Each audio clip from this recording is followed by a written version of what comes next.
Assalamualaikum warahmatullahi wabarakatuh. Alhamdulillah, alhamdulillahirabbil alamin. Wassalatu wassalamu ala asrofil anbiya wal mursalin wa ala alihi wa ashabihi rasulillah ajmain. Puji syukur atas kehadiran Allah Subhanahu wa taala yang telah melimpahkan rahmat dan karunia-Nya kepada kita semua sehingga kita dapat hadir dan berkumpul di ruang virtual ini. Salawat dan salam tak lupa pula kita sampaikan kepada Nabi Muhammad SAW yang hantaran doa Allahumma sholli ala Muhammad wa ala ali Muhammad. Baik, yang terhormat Bapak dosen pengampu mata kuliah gizi olahraga Bapak Irfan Arifianto. Pada kesempatan kali ini saya akan mencoba memaparkan atau mempresentasikan materi-materi dari gizi olahraga. Pertama itu ada jenis-jenis zat gizi. Sebelumnya perkenalkan, nama saya Muhammad Rafi Aknel, NIM 21087040. Baik, materi yang pertama itu ada definisi zat gizi. Zat gizi adalah sesuatu yang mempengaruhi proses perubahan semua jenis makanan yang masuk ke dalam tubuh yang dapat mempertahankan kehidupan. Itu menurut dari Sunardi Tuti tahun 2006. Selanjutnya masuk ke materi jenis-jenis zat gizi. Pertama ada karbohidrat. Karbohidrat atau hidrat arang adalah suatu zat gizi yang memiliki fungsi utama sebagai penghasil energi, di mana setiap gramnya menghasilkan 4 kalori. 3 kelompok utama karbohidrat adalah monosakarida, disakarida, dan polisakarida.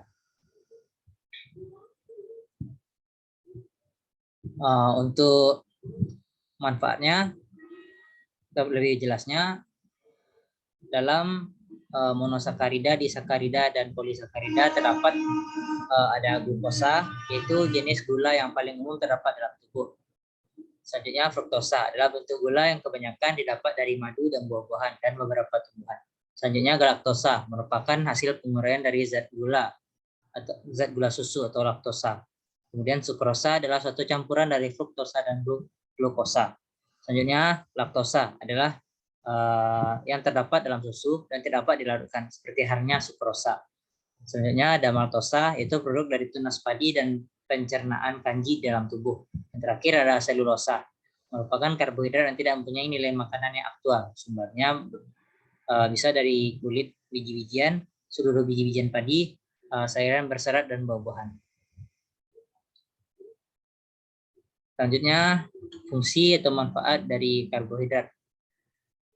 Fungsi karbohidrat bagi tubuh itu sebagai cadangan tenaga bagi tubuh, membantu pengeluaran feses, memberikan rasa kenyang dan menghasilkan energi, menghemat protein, pemberi rasa manis pada makanan, dan pengatur metabolisme lemak. Kebutuhan karbohidrat bagi tubuh itu tergantung dari tinggi rendahnya aktivitas seorang. Bagi orang dewasa yang bekerja tidak terlalu berat, kebutuhan tubuh rata-rata akan karbohidrat antara 8 sampai 10 gram untuk tipe kilogram berat badan setiap hari. Selanjutnya jenis gizi selanjutnya yaitu lemak atau lipid. Pengertian lemak. Lemak disebut juga lipid, adalah satu yang kaya akan energi, berfungsi sebagai sumber energi yang memiliki peranan proses metabolisme tubuh. Lemak yang beredar dalam tubuh diperoleh dari dua sumber, yaitu dari makanan dan hasil produksi organ hati, yang bisa disimpan dalam sel-sel lemak sebagai cadangan energi. Berdasarkan bentuknya, lemak digolongkan ke dalam bentuk padat, misalnya mentega dan lemak hewan. Kemudian ada lemak cair, misalnya minyak sawit, dan minyak kelapa. Sedangkan berdasarkan penampakannya, lemak digolongkan ke dalam lemak kentara, misalnya mentega, lemak pada daging sapi. Selanjutnya lemak tak kentara, misalnya lemak pada telur, lemak pada avokat, dan lemak susu.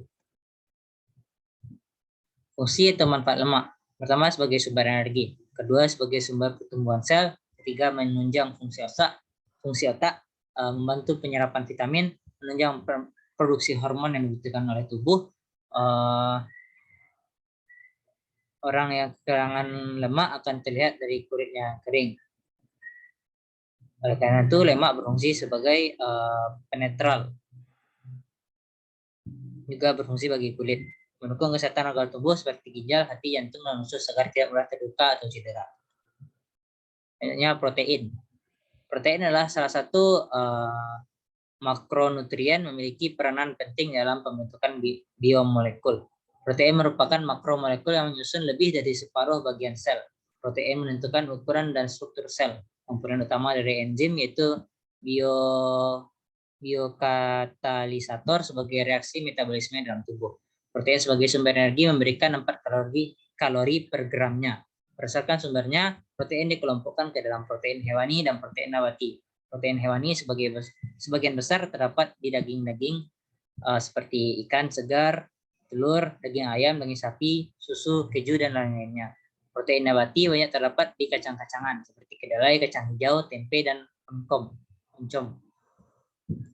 Sebenarnya fungsi atau manfaat protein sebagai pertumbuhan dan pemeliharaan jaringan sel-sel tubuh, membentukkan ikatan esensial tubuh, hormon-hormon seperti tiroid, insulin, dan epinervin adalah protein. Demikian pula berbagai enzim.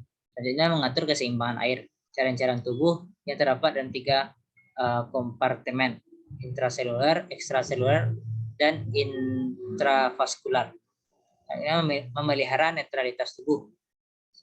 Selanjutnya pembentukan antibodi, mengangkut zat-zat gizi dari saluran cerna ke dalam darah, dan yang terakhir sebagai sumber energi.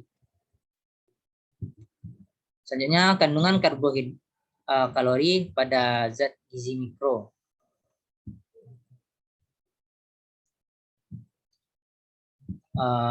Pada lemak terdapat 9 kalori per gram.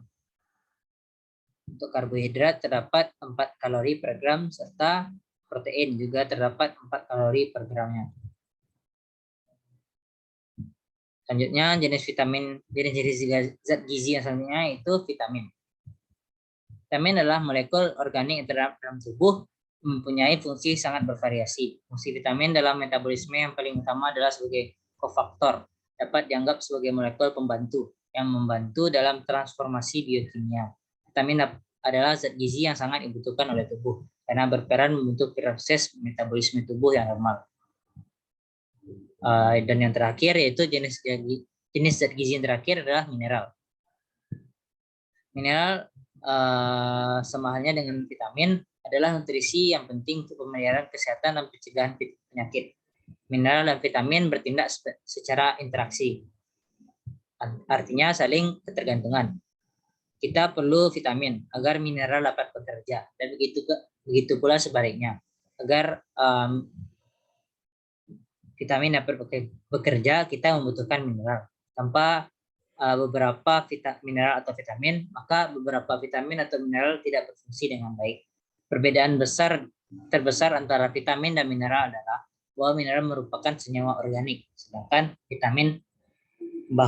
mineral merupakan senyawa anorganik, sedangkan vitamin merupakan senyawa organik. Ketika pola makan kita sehat dan bervariasi, kita mendapatkan cukup mineral. Namun bila pola makan kita tidak seimbang atau memiliki gangguan penyerapan mineral, kita dapat mengalami kekurangan mineral.